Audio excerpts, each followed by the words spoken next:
PLH Kepala Sekolah SMK Negeri 3 Banjarmasin. Yang terhormat juga Bapak Amikan sebagai Wakasek Sarana dan Prasarana, Bapak Ibu Dewan Guru, juga di sini ada orang tua murid, keterwakilan gender untuk tokoh setempat yang memang belum kelihatan di sini. Izinkan saya berdiri di depan sini menyampaikan materi penyampaian saya mengenai CGP di sini.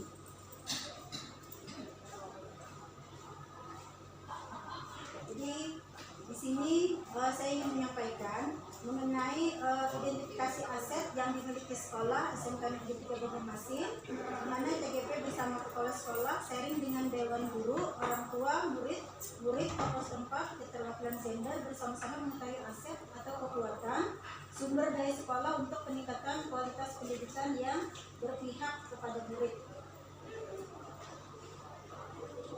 Di sini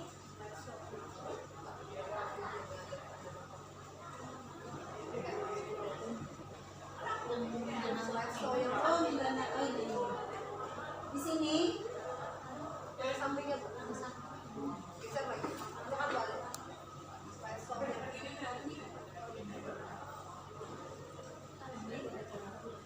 Nah, jadi sampingnya sebelahnya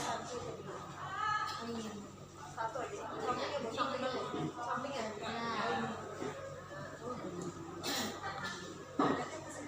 Iyalah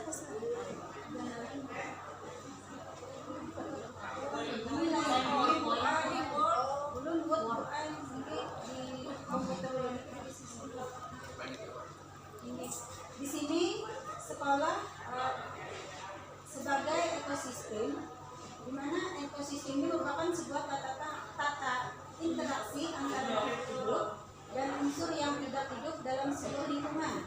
Jadi dalam sebuah ekosistem itu,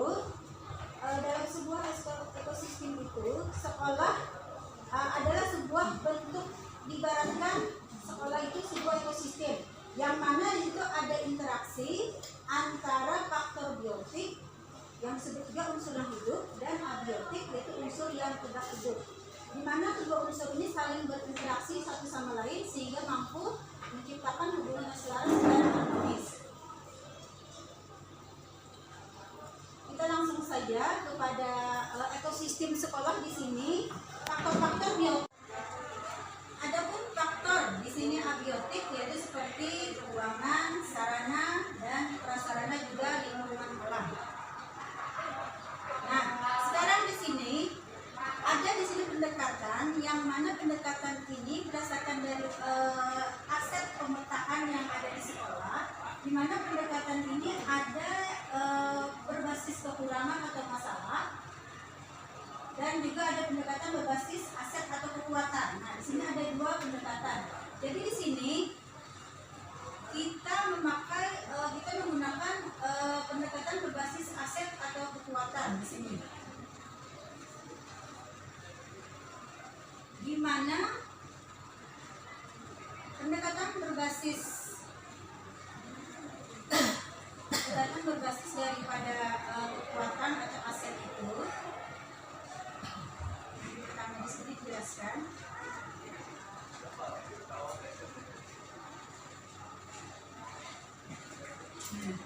Adalah sebuah konsep yang dikembangkan oleh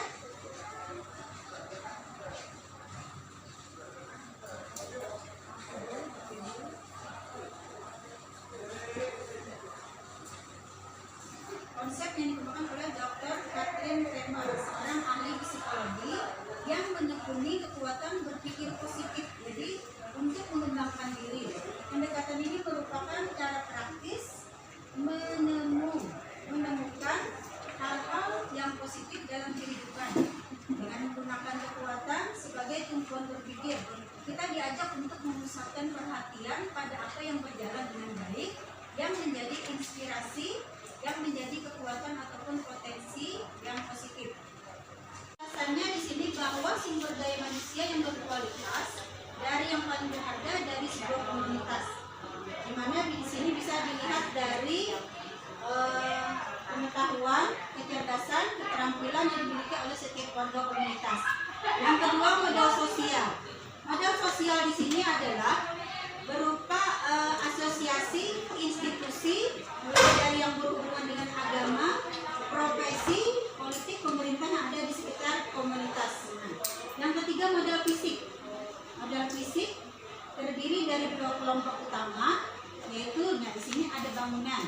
bangunan yang bisa digunakan untuk kelas atau lokasi melakukan proses pembelajaran, laboratorium, pertemuan atau pelatihan, infrastruktur atau sarana-prasarana, mulai dari saluran pembuangan sistem air, mesin, jalan, jalur komunikasi, sarana pendukung pembelajaran, alat transportasi, dan lain-lain.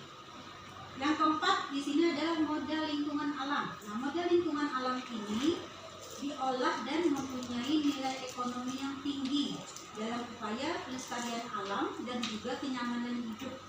Modal lingkungan terdiri dari udara bersih, laut, taman, danau, sungai, tumbuhan, hewan, dan sebagainya. Yang keenam adalah modal finansial. Nah, modal finansial ini dukungan keuangan yang dimiliki oleh sebuah komunitas yang dapat digunakan untuk membiayai proses pembangunan. Dan lembaga pemerintah ataupun perwakilannya memiliki hubungan komunitas seperti komunitas sekolah, komite pelayanan kesehatan, pelayanan listrik, atau air. Yang ketujuh adalah modal agama dan budaya. Di sini modal agama dan budaya di sini sangat penting. Kita mengetahui sejauh mana keberadaan ritual keagamaan dan kebudayaan yang ada di masyarakat, serta pola relasi yang tercipta di antaranya, yang selanjutnya dimanfaatkan sebagai peluang untuk menunjang pengembangan perencanaan dan kehidupan bersama. Nah, berdasarkan 7 modal aset ini, saya sebagai CGP calon guru penggerak di sini melihat bahwa aset sekolah kita ini di 7 modal yang ada di aset atau pemetaan ini tadi yang ada di sekolah ini menurut saya mengidentifikasinya. Ini menurut saya ya, sebelum saya konsultasi atau komunikasi dengan sharing dengan kepala sekolah. Nanti saya minta tanggapannya juga. Mungkin apa yang saya sampaikan di sini masih kurang. Di sini juga ada Bapak Pak Mirpan sebagai Wakasek Sarana Prasarana. Mungkin apalagi atau apa yang saya sampaikan ini masih keliru atau bagaimana di sini. Nah, di sini saya mengidentifikasi sumber daya yang ada di sekolah di SMK Negeri 3 Banjarmasin ini dalam pemetaan sumber daya. Ternyata aset yang dimiliki sekolah kita ini banyak nih. Ini menurut saya ya. Nanti mungkin bisa ditambahkan atau memang tidak perlu, yang mana yang dilihat di sini. Mungkin semuanya bisa melihat. Yang pertama modal lingkungan. Nah, di sini yang saya tahu sekolah kita ini merupakan sekolah adiwiyata ya Pak ya. Adiwiyata, nah dengan lingkungan yang bersih di sini, pohon-pohon, tanaman. Nah, situ mungkin juga anak-anak juga, siswa juga mungkin belum mengetahui juga ya apa saja nih yang aset yang ada kita di sekolah ini. Yang kedua di sini modal manusia. Nah, modal manusia ini di sini ada guru-guru kejuruan. Guru-guru kejuruan ini yang berkompeten ahli dalam bidangnya. Karena di sini kita ada 10 jurusan ya Pak ya. Nah, ada 10 jurusan. Berarti masing-masing ini mempunyai kompetennya masing-masing. Terus guru dengan lulusan S2. Memang saya pribadi tidak tahu persis Pak ya berapa jumlahnya. Mungkin yang lebih tahu nih Ibu Nurhalisa Pak ya, berapa tenaga pendidik dan pendidikan kita di sekolah ini. Nah, itu masuk dalam modal manusia. Dan juga di sini kita ada guru yang berkompeten di bidang sebagai guru pengajar tahfiz Pak ya, yang memang sekolah yang ada di sekolah kita ini plus tahfiz ya, ada plus tahfiz. Yang ketiga ini modal fisik ini Bapak Ibu ya, anak-anak itu juga di sini. Modal manusia di sini, modal fisik di sini yaitu ada bangunan di tempat kita ini, aula, ruangan, ruang rapat, ruang kantor, masjid, hotel untuk menginap, ruang kelas, ruang lab, kantin sekolah, ruang lab seni, dan film, taman, lapangan. Berarti lab ini artinya ada lab TKJ, maksudnya seperti ini. Jadi semua jurusan itu ada labnya. Yang saya tahu tuh di TKJ ini yang ada lab seni juga ada. Lab seni itu ada ya Pak? Seni ada ya? Ada. Lab seni ada juga lah, labnya ada juga lah. Berarti setiap jurusan itu ada labnya ya? Nah, modal politik di sini kita menjalin kerjasama yang saya tahu pribadi. Apakah seperti ini kan kita menjalin kerjasama namanya judi ini Pak? Judi, yaitu kerjasama kita di sini dalam hal tempat magang, magang siswa. Mungkin di situ bilang kerja ya siswa seperti itu. Apa mungkin nanti ada penjelasan lagi dari Bapak. Nah, modal agama yang kelima, di mana di sekolah kita ini sudah dimasukkan kan program taktis, ya kan, plus taktis dalam kegiatan sekolah itu masuk dalam modal agama, ya. Yang keenam modal finansial.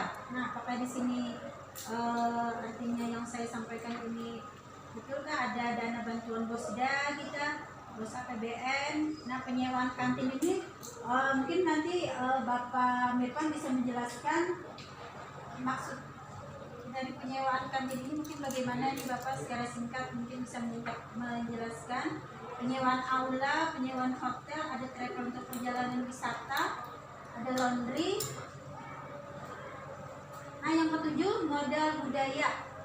Di sini kita banyak ya artinya kegiatan seni yang ada di sekolah seni negeri 3 ini dalam program ekstrakurikuler. Dalam program ekstrakurikuler pun banyak sekali kita di sini ya, ada teater, magisin, maulid, seni tari, panting, ya lagu daerah kan. Nah, jadi apa yang saya jelaskan sampaikan di sini ini menurut apa yang saya tahu. Nah, sekian apa yang saya sampaikan. Tapi di sini saya akan menyampaikan, saya ada berkomunikasi langsung konsultasi dengan kepala sekolah, di mana Bapak Muhammad Ali Muhsin menyampaikan hasil daripada sharing kami dengan kepala sekolah bahwa modal sosial itu seperti pemberdayaan lingkungan sekitar melalui kegiatan di masjid, yaitu sholat Jumat, sholat Idul Fitri, hari raya Kurban, terus membangun komunitas yang ada di sekolah, membangun jaringan dewan masjid atau basnas. Nah, sedangkan modal politik di sini adanya GSM. Ya, berarti saya belum menyebutkan di sini tadi. Dari kepala sekolah menyampaikan GSM kita ada di sini. Kerjasama dengan rumah taktis kayak ada itu modal politik juga ya.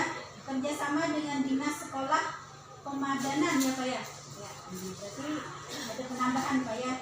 Terus modal fisik di sini ada aula, hotel, BSH. Berarti sama aja yang saya sampaikan tadi ya Bapak Ibu ya. Modal lingkungan alam juga ada taman, kolam, greenhouse. Nah, greenhouse saya belum ada di sini, kurang ya.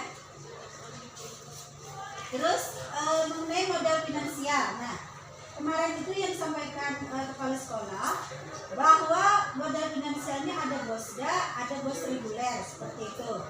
Dan ada kewirausahaan piloting apa namanya Pak? Iya Pak ya. TEPA, terkelola di Blut. Nah, ini ada UPED yang terkelola di Blut ini ada UPED, SH, Borneo Laundry, Borneo Kantin, aula hotel, restoran servis, travel, berkas manda, online mail apa? Tapi masih belum jalan nggak lagi kata Bapak itu.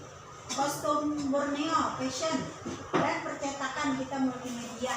Nah, jadi itu kemarin hasil kita sharing komunikasi dengan kepala sekolah, masukan dari beliau menyampaikan seperti itu.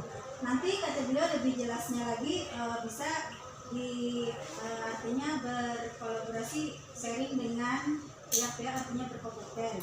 Di sini kebetulan ada Ibu Nuresi, mungkin ada tamu tadi. Di sini ada Bapak Mirvan, mungkin bisa nanti menambahkan dan membantu kami di sini. Ya. Dan juga di sini kita sekalian memang ada rapat rutin mungkin setelah ini disampaikan. Ya Bapak Ibu, anak-anak Ibu semua juga yang hadir di sini.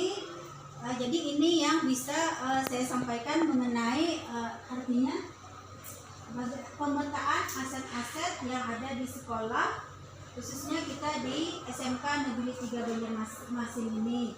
Nanti untuk selanjutnya saya serahkan kepada moderator untuk acara berikutnya. Sampai di sini dulu yang saya sampaikan. Terima kasih atas perhatian Bapak Ibu, anak-anak Ibu semuanya juga. Ibu sudah dulu dengan menutup. Wassalamualaikum warahmatullahi wabarakatuh. Waalaikumsalam warahmatullahi wabarakatuh. Ibu Kak. Apa yang sudah disampaikan oleh Ibu Wardah selaku calon guru penggerak. Sebenarnya acara berikutnya ini penyampaian dari PLH Kepala Sekolah SMK Negeri Banjarmasin. Mungkin karena beliau ada sesuatu yang hal ya, maka kita teruskan dengan acara yaitu diskusi mengenai hasil survei dari pemaparan yang disampaikan oleh Ibu Wardah sebagai calon guru penggerak. Mungkin kita sambil santai saja untuk sore ini. Berikutnya kami persilakan kepada Bapak Ibu yang mungkin ada memberikan saran dan lain sebagainya. Kepada Bapak Ibu kami persilakan. Mungkin kita minta kepada Pak Menpan selaku Bapak Sek bidang sarana prasarana dalam hal ini kita persilakan. Karena dia diskusi ya, oke. Diskusi sama moderatornya Ibu kayak Ibu Wardah. Langsung Ibu Wardah bisa langsung tanya jawab. Ya kan tanya jawab kan diskusi ini kan ya. Oh iya iya. Kan dengan Ibu Wardah jadi supaya nanti fokus ya kan. Iya, iya, Jangan iya. menyampaikan kan Ibu Wardah jadinya bukan ke Ibu Nol. Iya, langsung ke Ibu Wardah. Baik, assalamualaikum warahmatullahi wabarakatuh. Waalaikumsalam warahmatullahi wabarakatuh. Alhamdulillah kita panjatkan kepada Allah Subhanahu wa taala di pagi hari ini kita sama-sama diberikan kesehatan, kemampuan untuk bisa berhadir di tempat kerja kita yang sama-sama kita cintai bersama. Salawat dan salam semoga selalu tercurah kepada junjungan Nabi Muhammad Shallallahu Alaihi Wasallam dan sahabat kerabat dan pengikut-pengikut beliau hingga akhir zaman. Alhamdulillah dan kami mengucapkan terima kasih diundang oleh kelompok guru BK ya, CJP calon guru penggerak ya dalam pertemuan ini. Apa yang sudah disampaikan oleh Bu Wardah tadi, komponen-komponennya itu sudah terwakili secara keseluruhan.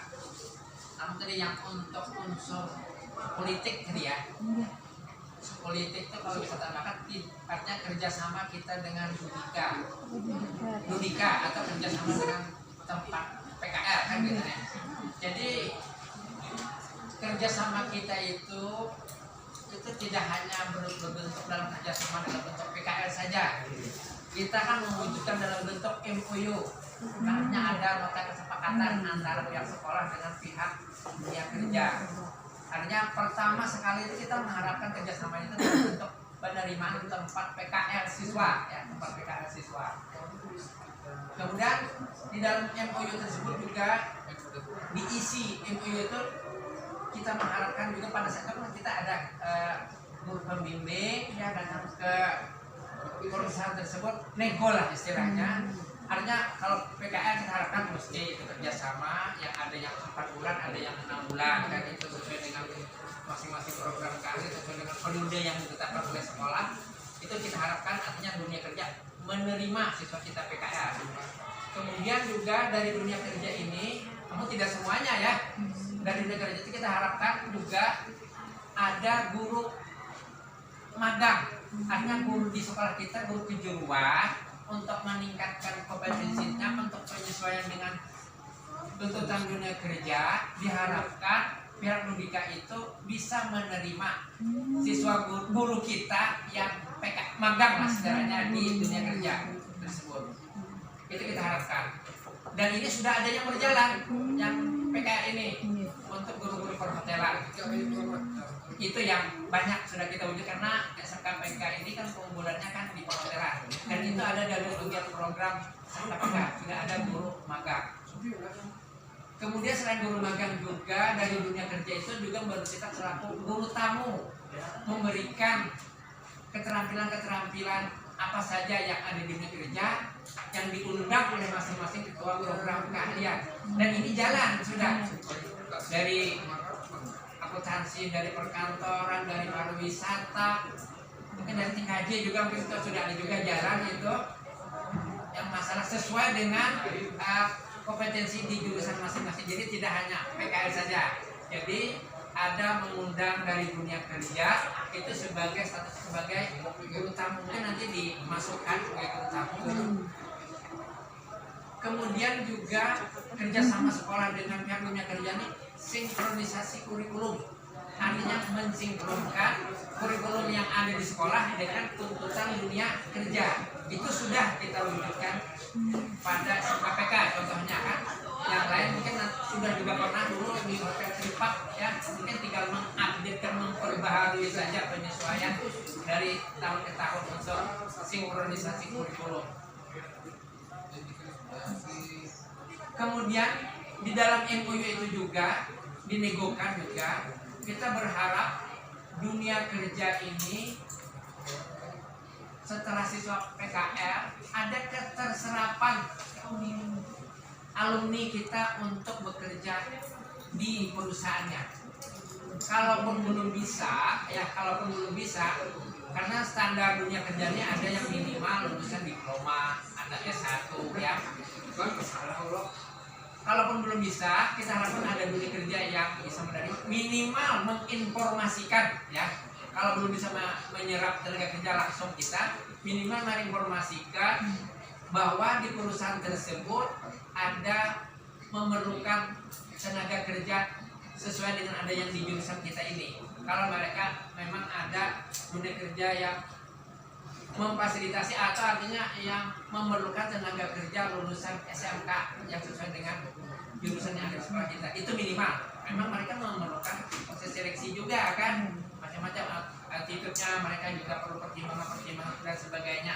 Keterampilannya mereka mungkin ada yang ada standar yang harus mereka standarkan, nanti itu juga minimal kita berkompetensi lah untuk bisa mengisi lowongan pekerjaan di dunia kerja tersebut. Dan ini sebagian sudah jalan kita ini. Memang kita yang tempat PKL kita itu tidak semuanya ya kita bisa menyamaratakan isi daripada MOU tersebut.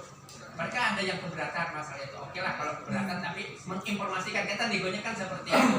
Mudah-mudahan jadi alumni kita ini tidak begitu sulit lah mendapatkan lowongan pekerjaan. Jadi artinya anak didik, artinya sekolah ini selalu berupaya menyalurkanlah kompetensi-kompetensi yang ada di sekolah ini untuk bisa nanti alumninya bisa bekerja di perusahaan. Tadi kemudian yang masalah sarana prasarana itu sudah sebagian besar sudah masuk. Namun biasanya kita hanya menyebutnya saja kan. Sarana jalan itu kan dari muka sampai ke sini kan, itu dulu kalau sejarah awalnya kan jalan ini kan orang merintis awalnya untuk SMK 3 ini Samia 2 dulu kan, itu pasal Manila dulu lah. Nah asalnya kan bukan yang dari depan ke Man itu kan kerjasama tuh. Nah dari muka Man itu sampai ke dalam ini kan asalnya kan sekolahan ini aja yang ada, kiri kanan kan sawah aja dulunya. Nah kan jadi dinas provinsi dulu yang membangunkan jalan itu untuk sekolah ini.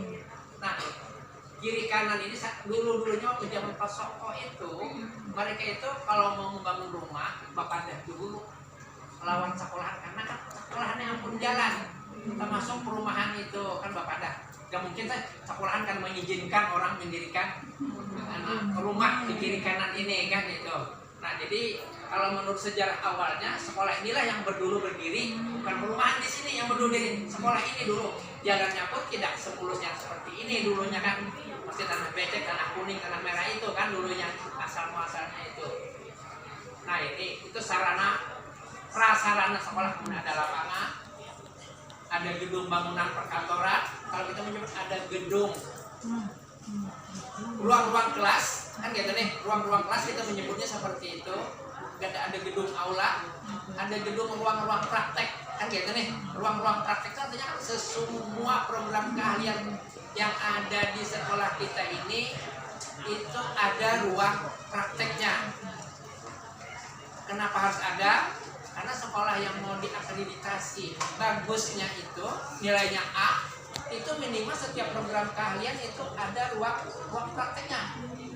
Semuanya kan ada gitu di sekolah kita. Nggak ada yang ruang prakteknya itu tidak ada. Hanya saja ada ruang prakteknya yang belum memenuhi standar. Standar itu artinya ukuran luas kan gitu nih. Tapi kalau digabung-gabungkan dengan yang lain-lainnya, kira-kira kalau cukup saja ruang prakteknya, mungkin kayak ruang praktek kayak ruang praktek OPW itu kan kecil. Tapi kan OPW kan situ hanya praktek hanya untuk TKT atau yang belajar TKT-nya. Karena mereka berpraktek juga di BSH. Tapi kan kalau mau kita ukur luasannya itu memenuhi saja standar untuk standar ruang praktek. Standar ruang praktek yang seperti ini, seperti yang di ruangan kita ini standar ruang praktek yang ideal. Kalau yang di akuntansi di atas tuh mungkin itu standar ruang praktek tapi kecil, mini lah istilahnya. Tapi kan di sana ada ruang instrukturnya yang kecil, sama yang di bawahnya itu bisa juga dikatakan sebagai ruang praktek. Musola, aula, tadi kan, masjid. Nah itu kan tidak semua sekolah memiliki masjid, ya. Tidak semua sekolah memiliki musola, kan ini. Kalau di kita alhamdulillah masjid ada, aula ada, ruang praktek yang memenuhi standar Budika, kan yang hotel itu kan sudah sesuai dengan dunia kerja, bahkan melebihi kan itu mungkin itu. Tinggal kita saja lagi mengelola, merawat tentang fasilitas yang diberikan pemerintah tersebut. Lagi lah. Nah, sumber dana, setahu kita sumber dana yang berasal dari pemerintah daerah, Bosda, pemerintah pusat, Bosket, sesuai dengan jumlah siswa, dengan kali satuan yang mereka berikan untuk peruntukan, dan kita gunakan sesuai dengan Juknis, ya. Juknis penggunaan dana tersebut. Kita tidak berani, pihak sekolah tidak berani, dan kita juga kalau berbicara menyesuaikan dengan peraturan rambu-rambu, karena Bosda, Bosen itu rutin diaudit oleh inspektorat. Setiap akhir semester, setiap akhir tahun itu mesti ditanyakan penggunaan saldo-saldonya. Itu setahu saya mendengar laporan seperti itu, dan saya kan dapat surat yang untuk pemeriksaan mengaudit penggunaan dana tersebut. Kemudian sumber dana kita itu juga ada penghasilan yang dikelola kantin sekolah, Borneo Passion. Nah itu kan semuanya dikelola masuk ke BLUD, dan BLUD ini juga sudah ditetapkan sekolah kita sebagai pelaksana BLUD, dan BLUD ini juga dikontrol dananya juga setiap periode tertentu, pengguna sumber dana pemasukannya berapa, penggunaannya berapa. Hanya saja BLUD ini kan penggunaannya lebih fleksibel, disesuaikan dengan keperluan sekolah. Kalau Bosen, Bosda itu kan sudah ada dari pemerintah yang menetapkan. Kalau BLUD mungkin seperti kita yang kayak lebaran tadi kan ada waktu itunya kan. Kalau di Bosen, Bosda itu tidak bisa seperti itu. Nah itu lebih fleksibelnya di situ contohnya untuk penggunaan dana yang ada bersumber dari dalam, dari sekolah, dan itu juga dipertanggungjawabkan oleh pihak sekolah. Mungkin ini yang bisa menambahkan. Kalau ada yang mungkin kelupaan atau yang lainnya ada lagi atau kira-kira atau bagaimana? Mungkin ini saja dulu ya yang bisa mengingat. Terima kasih atas segala perhatiannya. Mohon maaf atas segala kekurangan. Wassalamualaikum warahmatullahi wabarakatuh. Waalaikumsalam warahmatullahi wabarakatuh.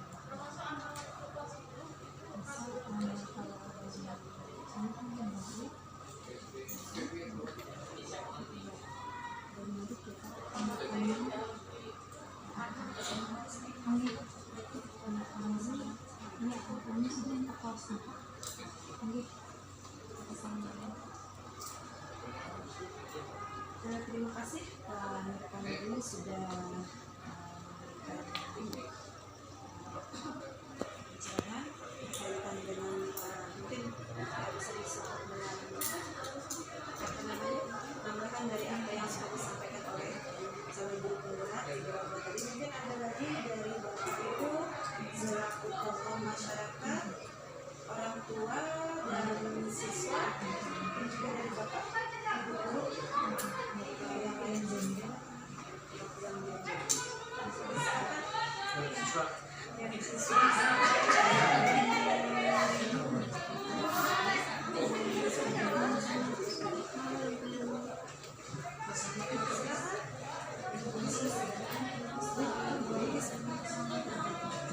Dari perwakilan orang tua siswa atau masyarakat Pasar Mali, mungkin saya sebutkan aja namanya karena kita kenal. Mungkin dari ibu orang tua siswa atau siswa sendiri ya, berkaitan dengan apa yang disampaikan oleh ibu warga selaku calon guru penggerak berkaitan dengan sharing tentang aset atau kekuatan sumber daya sekolah, peningkatan kualitas pendidikan yang berpihak pada murid. Oke, ada tambahan? Perlu ada yang ditanyakan? Yang belum memahami berkaitan dengan apa yang Sudah di kapan pemirpan kan berarti? Sudah dipaparkan pemirpan ke jelas ya kayaknya. Jelas tadi Cuma itu aja, jalan samping tuh, ya. sebenarnya tuh jalan sekolah juga tuh. Tapi kayaknya masyarakat yang kebanyakan tahu. Oh iya. Makanya kita kalau hanya suatu saat membuka pintu di situ, itu harus diberi penjelasan kalau punya anak. Tidak boleh ya, itu jalan sekolah, anak tuh sekolah di samping itu. Makanya mukanya di situ dulu. Muka sekolah di situ dulu. Tapi paling sekolah di sini juga, nah orang sekolah sini kan tidak tahu sekolah di situ. Jadi di sebelah itu ada warung-warung, lalu juga di pagar, di sini. Cuma karena di semen, jalan di ini kan ada di masyarakat yang sebagian. Mana itu jalan kami, kenapa? Karena ada yang tuh pintu tuh ada yang mana bergerak pintu ini. Jadi kita ini kan kisahnya, tapi itu dia berjebak ada tuh mana mau menjualnya ada mau. Ya kita kan kisahnya orang itu. Itu cocoknya kalau nyawa satu-satu kita dua tokoh masyarakat kita tahu. Kayak kita rapat tuh kan, tahu orangnya kalau bawa dulu jalan tuh dulu di portal orang. Tapi pemulaan dulu, memang kan pemulaan dulu sebelum ada rumah pun mau di portal Pak Sosoko dulu. Pak Sosoko mau portal jadi supaya kalau masuk cuma bagiannya. Kadang wali mau bisa ada anak portal, kadang kalau masuk ada masyarakat. Tapi katanya jalan sekolahan. Berarti mau dilihat dari akta kepala sertifikat akta berarti sama atau Iya. Kemudian makanya waktu pembangunan di sini orang pulang memortal, jadi kami di depan, jadi portal orang jalan tol, jalan seorang di portal lah. iya kan karena kan tahu kan ini jalan kampung karena hanya ada aspal, jalan baik juga, belum baik aspal, tampran masuk kan, nah. Tapi alhamdulillah Kang, berkat orang kampung mengerti di para Pak Widarto yang menjelaskan bahwa jalan ini, hanya malam itu juga portalnya sudah angkat tuh. begitu saat turun jalan? Historinya Bang lah. Historinya apa sekolahnya dulu. Apa sejarah? Apa Seperti apa Bu? Lanjutannya Bu, jelaskan ini.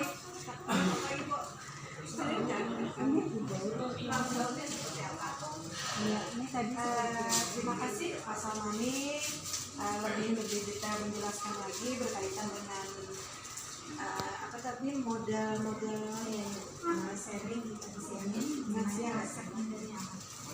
berikutnya kita persilahkan kepada PLH Kepala Sekolah SMK Negeri Banjarmasin Ibu Nurhanisa untuk menyampaikan berkaitan dengan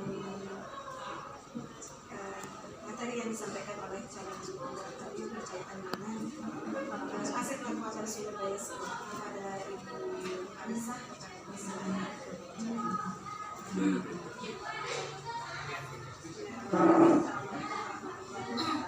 Waalaikumsalam warahmatullahi wabarakatuh.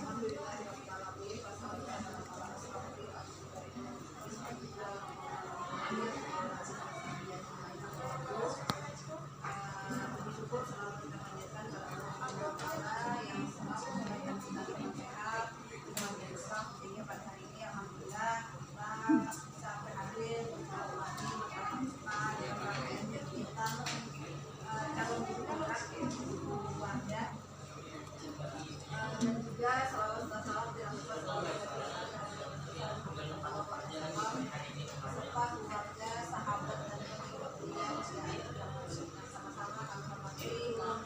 Ibu wakil kepala sekolah, Bapak Ibu Kapolri dan Bapak Ibu pendidik di SMK Negeri Banjarmasin.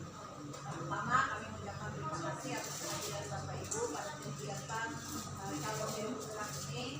Yang kedua, ini merupakan wujud dukungan kita kepada Ibu Wardah selaku calon demokrat, di mana sekolah senantiasa selalu memberikan dukungan kepada Bapak Ibu guru, tidak hanya itu saja tetapi juga tenaga pendidikan yang meningkatkan kompetensi baik pedagogik, profesional maupun soft skill. Jadi pada kesempatan kali ini kami izin menyampaikan Bapak Ibu bahwa untuk analisis yang dimintakan oleh Ibu Wardah berkaitan dengan tugas di calon demokrat itu sudah dibuat oleh sekolah di dalam perpanjangan SMK Negeri Banjarmasin. Nanti Bapak Ibu bisa melihat di berkas akreditasi itu nomor 38. Jadi di sana di mana didapatkan bahwa untuk mendapatkan visi misi itu sekolah harus melakukan yang namanya analisis SWOT. Salah satunya analisis SWOT itu adalah kita mengukur kekuatan, kelemahan, kemudian juga peluang dan ancaman kaitannya dengan sarana prasarana. Jadi pada analisis SWOT yang dibuat oleh sekolah tidak hanya sarana prasarana, tetapi juga 8 plus-nya. Nah, karena pada orientasi hari ini hanya sarana prasarana, jadi kami hanya menyampaikan di bagian itu. Ini Bapak Ibu pertanyaan ini dibuat oleh tim tahun 2021 itu, di mana timnya kemarin itu dari Bapak Ibu kepala program keahlian, Bapak Ibu dari juga wakil kepala sekolah. Jadi kami bisa sampaikan bahwa kekuatan untuk di sarana prasarana di faktor eksternalnya itu kita internalnya kita kekuatannya sekolah memiliki gedung sendiri, kemudian sarana prasarananya telah memenuhi standar industri. Kemudian untuk kelemahannya, ini kelemahan kita ya Bapak Ibu, rasio peserta didik dengan peralatan itu masih belum seimbang. Yang nomor 2 itu maintenance-nya, peralatannya. Yang nomor 3 kemampuan guru menggunakan alat praktek itu masih perlu ditingkatkan. Nah, kemudian peluangnya Bapak Ibu. Peluang kita itu yang pertama mendapat dukungan penuh dari pemerintah daerah dan pemerintah pusat.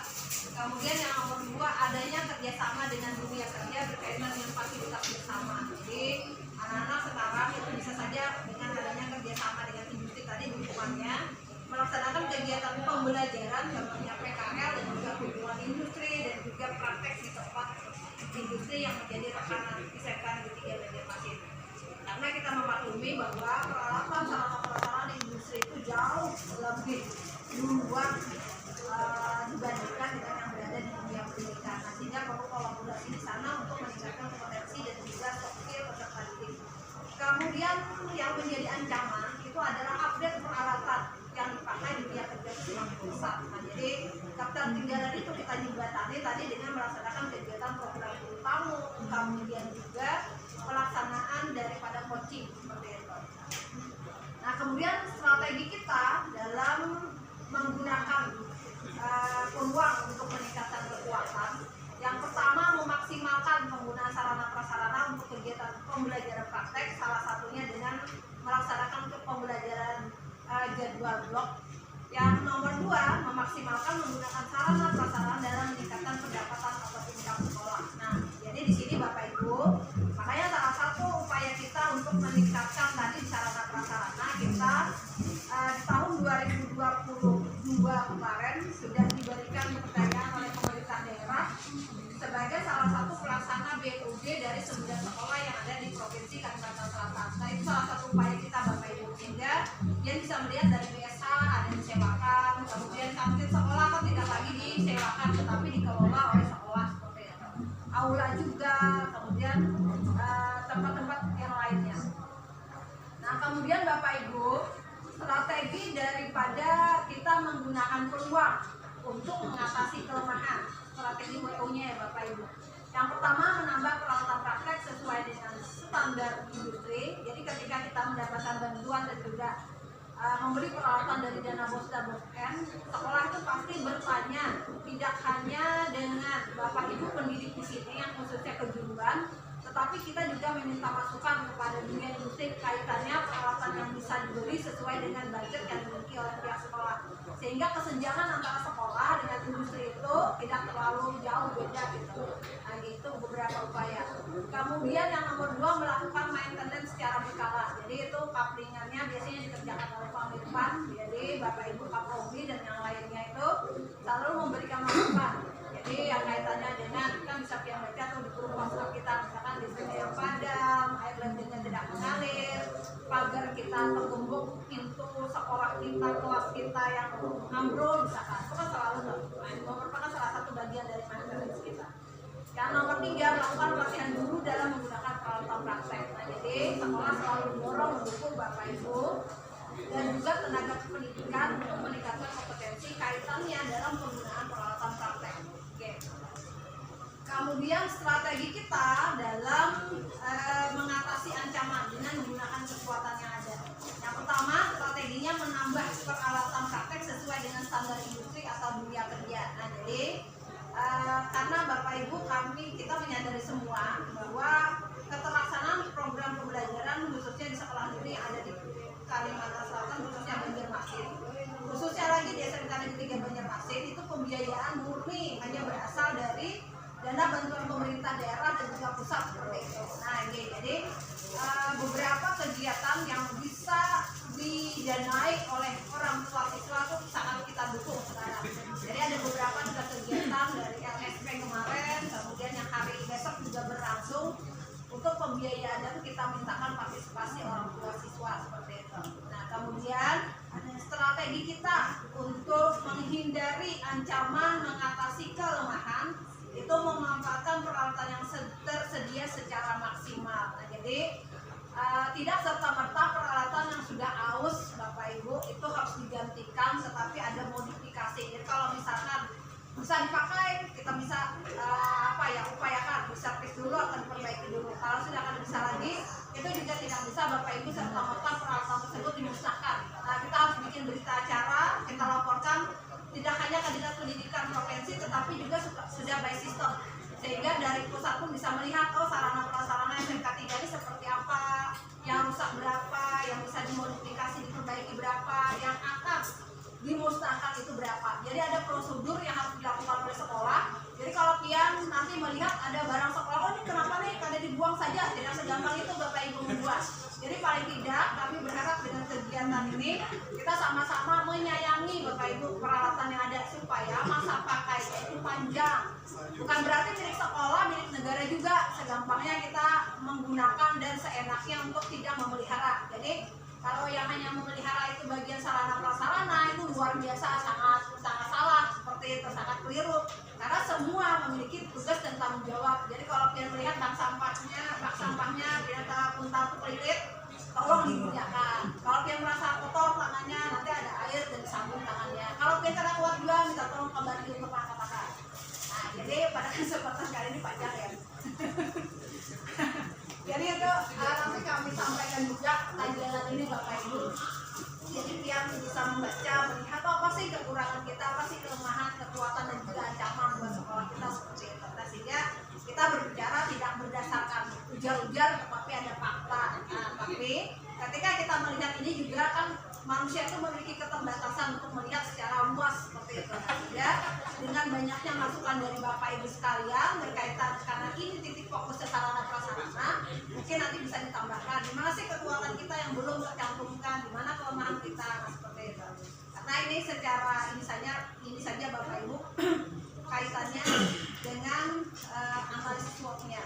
Nah, kemudian perlu kami sampaikan di sini Bapak Ibu strategi yang kita lakukan di sarana prasarana. Kami lihat dulu Bapak Ibu.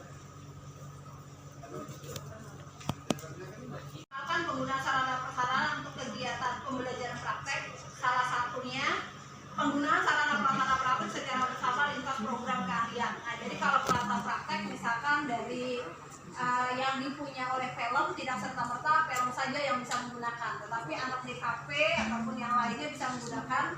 Yang penting ada komunikasi dan juga jadwal, sehingga kegiatan penggunaannya itu bisa lihat siapa yang terakhir dan bertanggung jawab. Yang berikutnya melaksanakan MOU dengan dunia kerja berkaitan dengan penggunaan fasilitas.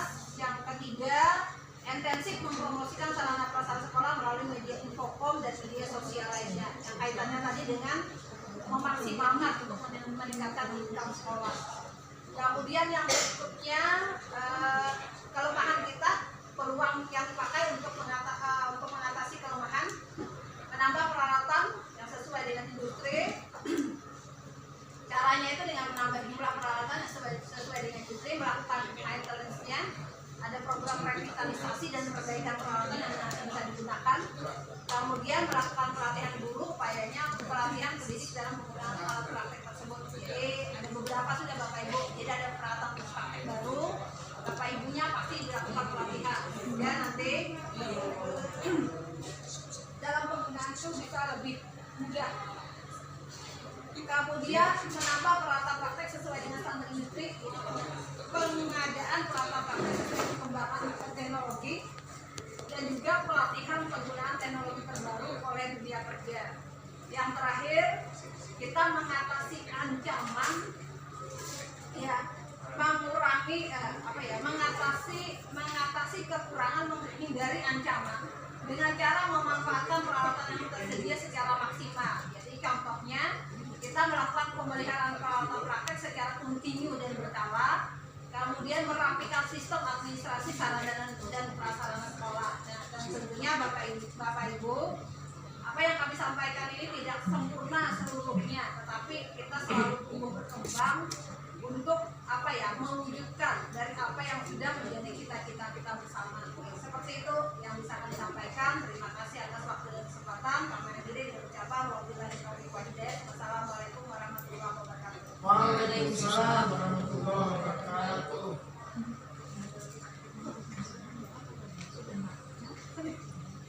Mohon maaf, kami menurut ada orang Berapa orang mau oh beli iya, bela? iya, aduh, MC-nya diganti. jadi beda mewakili. Terima kasih atas pemaparannya Pak Samani, Ibu Alisa, sama Pak Mirvan, dan yang telah berhadir di sini. Terima kasih menyempatkan waktunya untuk berhadir. Kemudian acara berikutnya adalah pembacaan doa oleh Pak Rogi. Kepada Pak Rogi dipersilakan. Bismillahirrahmanirrahim. Assalamualaikum warahmatullahi wabarakatuh. Waalaikumsalam. Izin ulun untuk mengambil barokah ini. Kita mari membaca doa.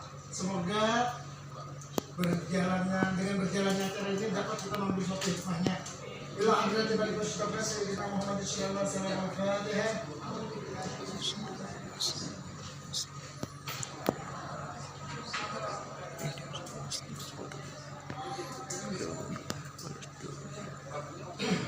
Bismillahirrahmanirrahim. Alhamdulillahirrahmanirrahim. Wassalatu wassalamu ala asyrafil anbiya'i wal mursalin Sayyidina Muhammadin wa ala alihi wa sahbihi wa sallim ajma'in. Allahumma nas'aluka salamatan fid din wa khairan fil jasadatina wa ziyadatan bil ilmi wa barakatan fil rizqi wa tabatan qabla al-maut rahmatan inda al-maut maqidatan mahdamah.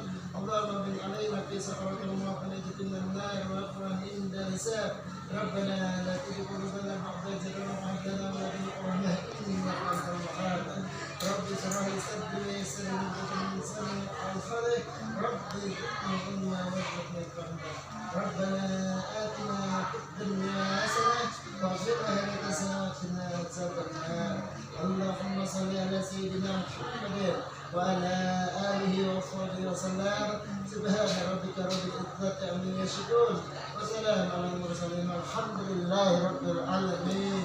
قبل الله منكم.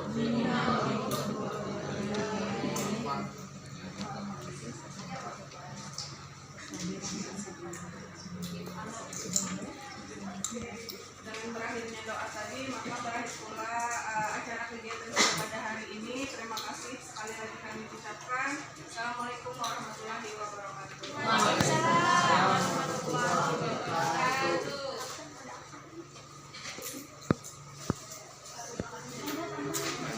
Manja.